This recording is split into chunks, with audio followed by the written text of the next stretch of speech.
So the story of Attila involves Attila the Hun being born in the east and starting to migrate over to the west, and the Roman Empire declining in a chair. I'm tired, but I decided I should do this.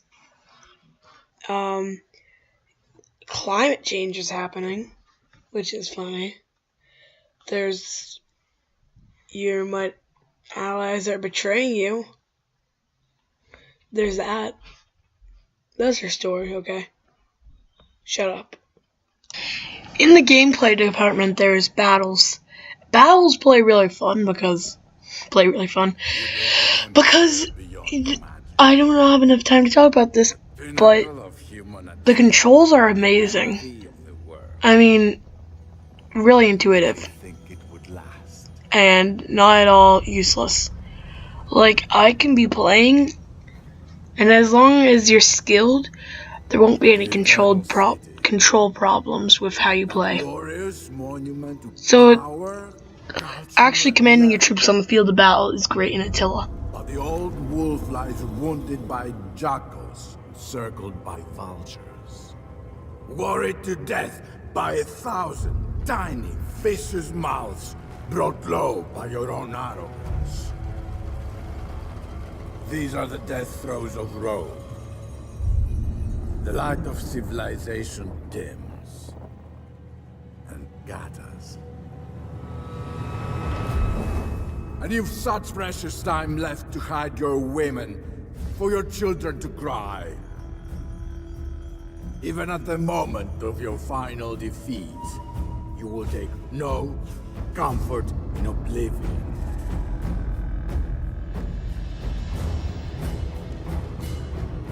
For I am coming for you. I ride with 1,000,000 warriors. I bring the end of days. I am the scourge of God. And I will watch your world burn. Diplomacy is one of the better in the entire Total War games, and I have only played like 3. But anyway, my favorite part of the diplomacy is A, there's known factions, which is just amazing because it helps explain the world. And B, it tells you how good your negotiation chances are of getting your deal, which is amazing. The final thing is that you can siege cities, conquer. It's still a war game.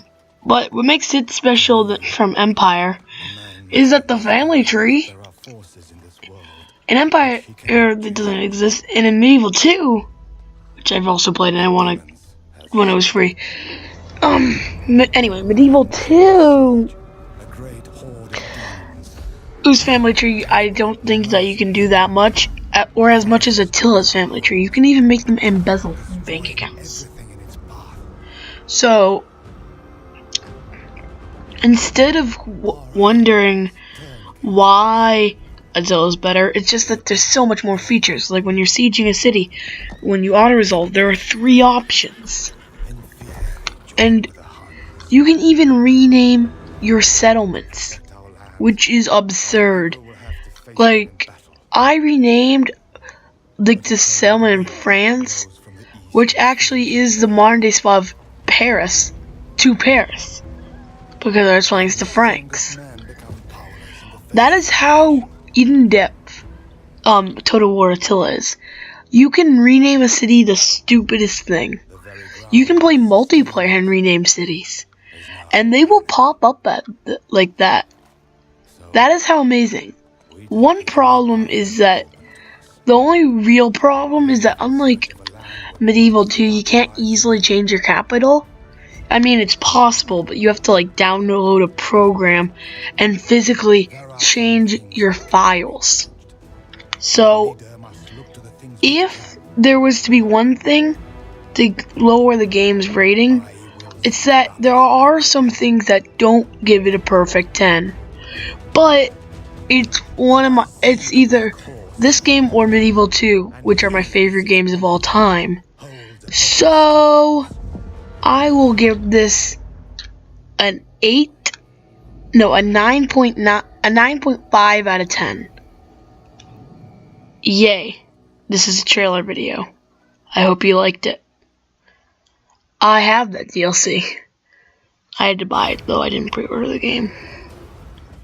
It's awesome though. I mean, to be fair, it's a day one DLC, but I don't know why people are so down on this game.